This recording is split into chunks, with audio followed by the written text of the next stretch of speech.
The podcast. And we're live.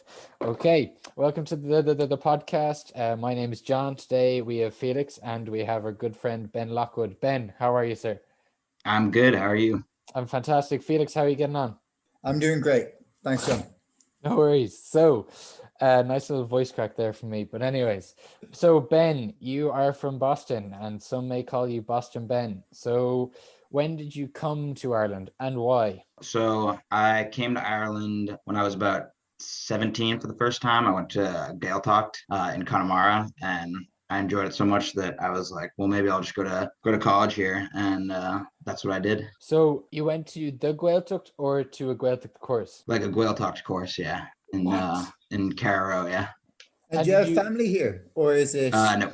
Nope. You just packed your bags. I'm gonna learn Irish for a while. See ya. Yeah. I had like almost no Irish, so it was super weird to say the least. It was not an easy 2 weeks. Yeah. And did your Irish improve or? I went from like no Irish to like some Irish and then back to no Irish.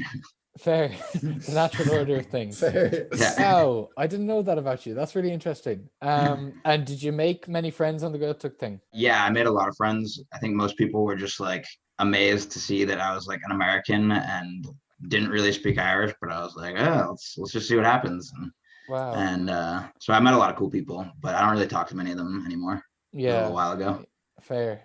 You and me both, sir. The sad truth. That's incredible. Right. So Ben, you're from Boston and you're studying what are you studying in Ireland? I'm just doing history. Lovely stuff.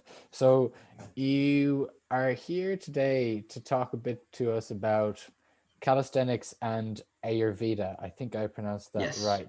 So over the past year, you've kind of got into the calisthenics thing, and then more recently, you've gotten into Ayurveda. So firstly, do you want to kind of explain to us what the basis of calisthenics is or what it means? Yeah. It's pretty simple. It's basically just doing lots of push-ups, lots of pull-ups, like all body weight exercises. So like any kind of like prison workout. I've been really into that because I used to go to the gym a lot, and with coronavirus closing down all the gyms, that's become like the main staple of my workouts is just like doing lots of push-ups and lots of pull-ups. And I think I've gained a pretty good knowledge around calisthenics, and so I could talk about that more if you like. So, and Ben, would you say compared to the gym, because you went to a gym before and now you're doing calisthenics, which benefits you more, just progress wise? Well, it kind of like it depends on what your goals are. I mean, like if you want to get like huge and you want to have massive muscles, I think that go to the gym for sure. But if you want to, I guess, have a more like all around strong body, like be able to put yourself through like difficult situations, then calisthenics is definitely a lot better. Yeah, I really like the idea of calisthenics, how it's so kind of, I feel, now correct me if I'm wrong, that you become more in tune with your body by using solely your body and the immediate environment to kind of build up the muscles in your body. Would I be right in saying that? Yeah, exactly. And I think you get a more like rounded muscle growth. Like I think that a lot of times when you just do like bicep curls, you're working one muscle over and over and over again. But like realistically, how many times are you going to use that motion throughout your daily life? But if you're doing push-ups like every single day, like you're working your abs, you're working your pecs, your triceps, your biceps, your back, like you're working everything all at once. And so I think that's a big argument for calisthenics. Well, yeah. So when you wake up, do you have an immediate routine that you would do or a daily routine that you'd be able to walk us through? Yeah, I mean, I have like, I think the big thing is like not letting your body adapt to the stresses that you put it under. And so like, I'm always changing what I do, but I can just, for today, like what I did was this sandbag. It's like 50-pound sandbag that I put in a backpack. I carried that down to the track, like pretty much as soon as I got up, like drink some coffee, put on the backpack, walk down to the running track, and there's like a pull-up bar. So I'd do some pull-ups and then run a couple laps around the track, put the backpack back on, walk home with it, and then give myself like a couple hours to rest. And then I did like a bunch of legs today. So like tons of squats and like tons of lunges and like calf raises, just trying to put my legs under as much stress as I could, you know. That's So that class. would be like a pretty typical day, I guess. I'm laughing here because you brought up the sandbag thing, and I remember you telling me the story of you getting the sandbag. Yeah. Would you be able to tell Felix that? Oh yeah. So I saw on YouTube there's this calisthenics guy, and he was like, oh, just get a sandbag, put it in a backpack, and like you can do so much stuff with it. And he wasn't wrong. So I went to the B&Q. It's like about like a half an hour walk from my house, and I just bought a sandbag. It was like $3, which is like kind of a steal when you think about like a gym membership is like, I don't know what, like $50 a month. Like I can do like everything you can do in a gym, but for like $3 and all up front. So I walked home with it, and I was like, wow, this actually feels like pretty great. And so I've been like going for walks with it a lot, put it on and do squats, or like just do push-ups with it on. It's really difficult, but that's amazing. How heavy is it again? 50 pounds. That would be like what, like 30 kg, something like that. 25. Wow. That's amazing. That's some workout, like the morning workout. No, it's fun. It's not even that. It's like I just like the kind of minimalist view of working out, because like loads of people will, and like nothing against it, but like buy dumbbells, buy all this. It costs a lot of money, and that, like for a student, go down €3 sandbag, get the same amount of weight, and then you can do a lot. Easy money. Buy another sandbag, €6.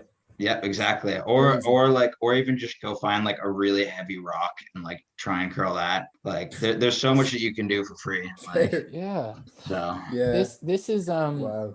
This is kind of similar to what we were talking with Dan, Doc's Orders, that episode that we did a while ago. We were talking about his kind of woodworking thing, and it's kind of a similar thing. Like you don't actually need to spend that much money to get into something, as long as you have a passion to learn. Kind of the more you know, the less you need. Like we said that in the last episode, and it's kind of, I think it rings true here as well. Wow, that's amazing. So yeah, I completely agree. So have you felt much benefit mentally wise? Because we know physically it's a great improvement, I'd say. But like mentally, do you find you're more in tune with your body and stuff? Yeah, I would say so. I mean, I've been pretty in tune with my body for a while now. Like I think like even before when I was going to the gym, definitely an increase for sure. But there's this thing that I like to say: mental health doesn't necessarily follow physical health, but physical health will follow mental health. And I think that kind of means like a lot of people will like try and correct their mental health by like getting physically fit, and say they have like some insecurities that they're working on. They'll go to the gym and be like, okay, if I get like huge, then like women will like me, or like my dad will respect me. But like in reality, that kind of just perpetuates the problem, I think. And so I think that good mental health, you'll just kind of you'll naturally want to work out. And that's been what I've discovered, is that if I'm happy and I'm in a good place, then I just want to work out already. And it's just like something that I look forward to, not a task. That's such an eye-opening way of looking at it. Yeah. Never thought about it that way. Wow.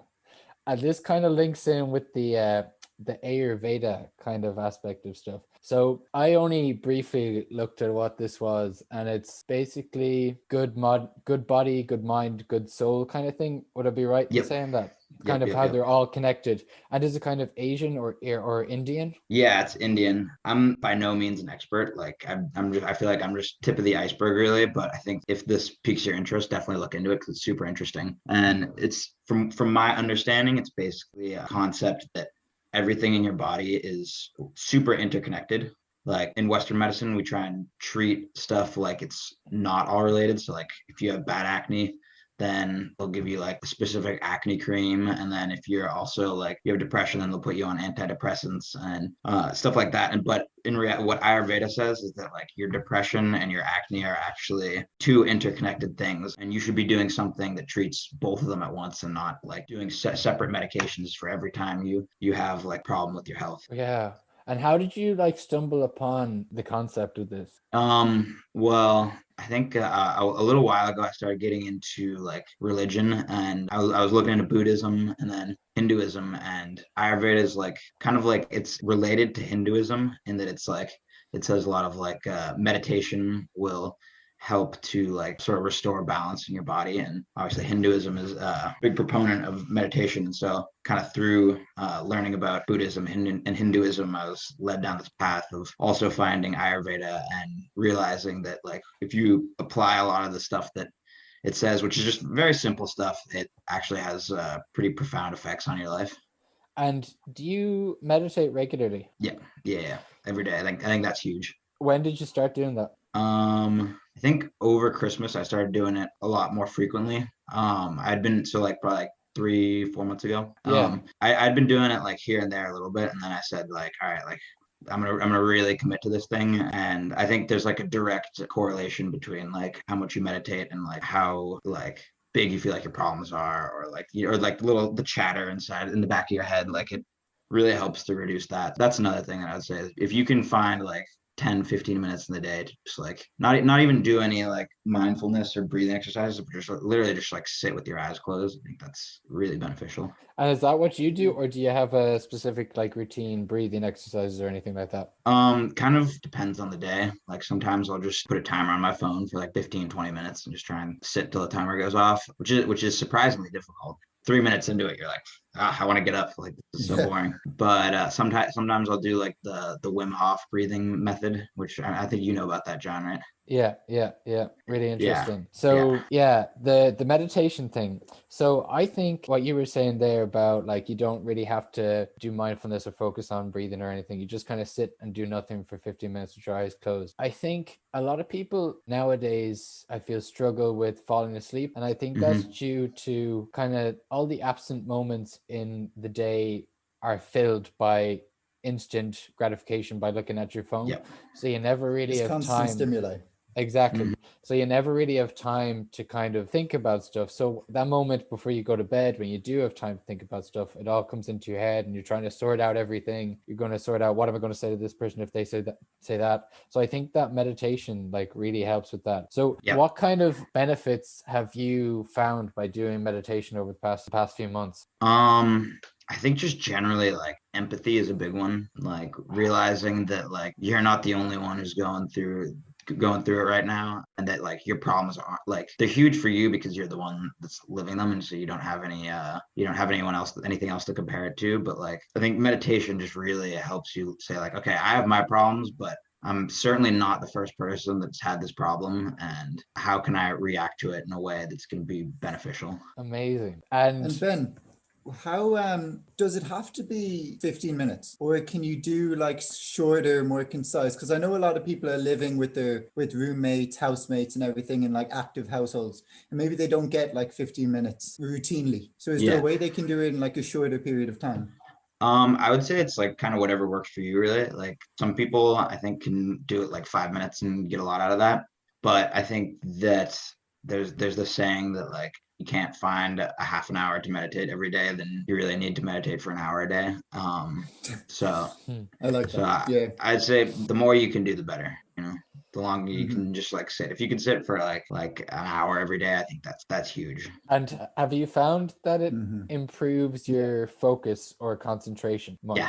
Yeah, definitely. Just like, and this is kind of what Ayurveda says, is that if you meditate, then all aspects of your life are better. It's not just one thing. It's like your physical health will get better, your mental health will get better, like your acne might even clear up. Yeah. No promises on that one, but like we won't hold you to it. Could be. So if a lot of acne is stress induced, right?